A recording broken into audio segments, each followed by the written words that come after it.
আরে সিংহাসনী মর্তেতে বাজিয়া উঠল ঢাক।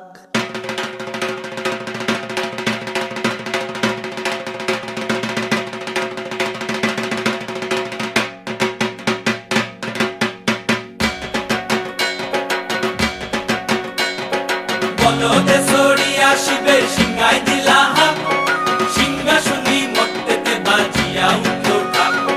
বলদে সরিয়া শিবের সিংহায় দিলা হাত, সিংহাসনী মর্তেতে বাজিয়া উঠল ঢাক। শিবের সনে কার্তিক গণেশ লক্ষ্মী সরস্বতী, শিবের সঙ্গে কার্তিক গণেশ লক্ষ্মী সরস্বতী। আশ্বিন মাসে বাপের বাড়ি আসেন ভগবতী, আশ্বিন মাসে বাপের বাড়ি আসেন ভগবতী।